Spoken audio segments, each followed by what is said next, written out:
The NTSB has dispatched a team of investigators to the site of a deadly Amtrak crash along the busy Northeast corridor. 2 Amtrak workers were killed when the backhoe they were operating collided with the train.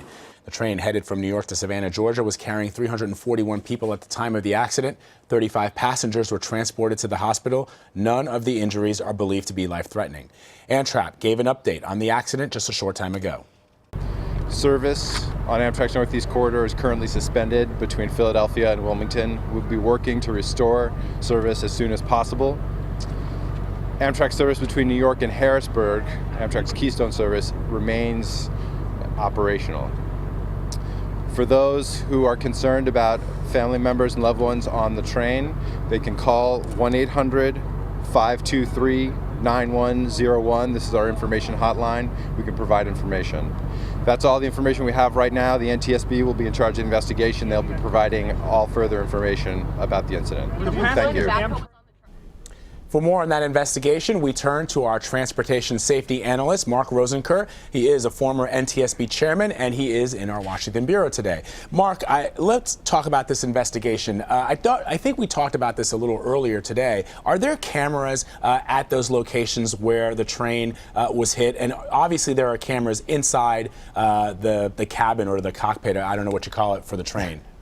Well, in the locomotive cab, there is a dash cam, which in fact is looking outward down the tracks, which would give you a view of what the engineer would be looking at.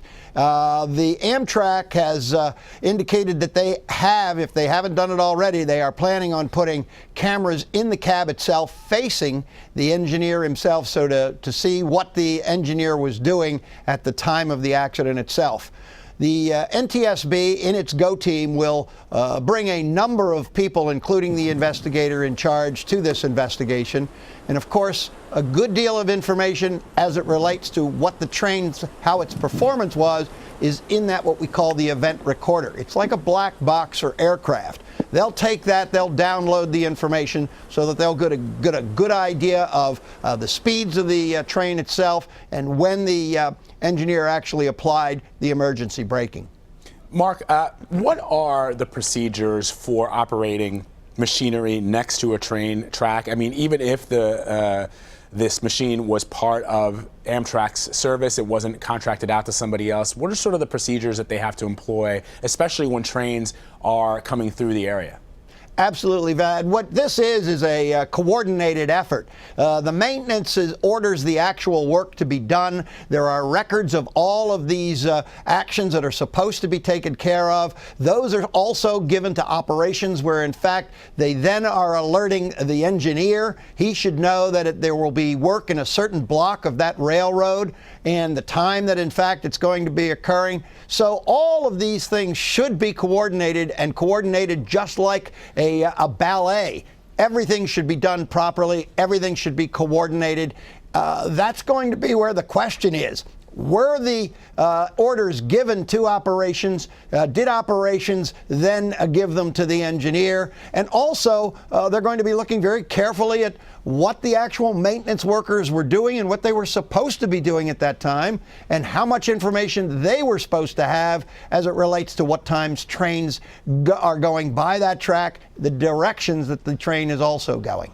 And Mark, excuse my ignorance on this question, is there a way for the conductor to communicate with whoever might be working on construction projects next to the train track? In other words, we've all been on trains, and as they come across or as they approach something that is happening further down the track, they slow down. And so I just wonder if there's a way for the conductor to say, hey, we're coming close to your position, or for those working on those projects to say, as you approach where we are, be advised that we're very close to the train tracks.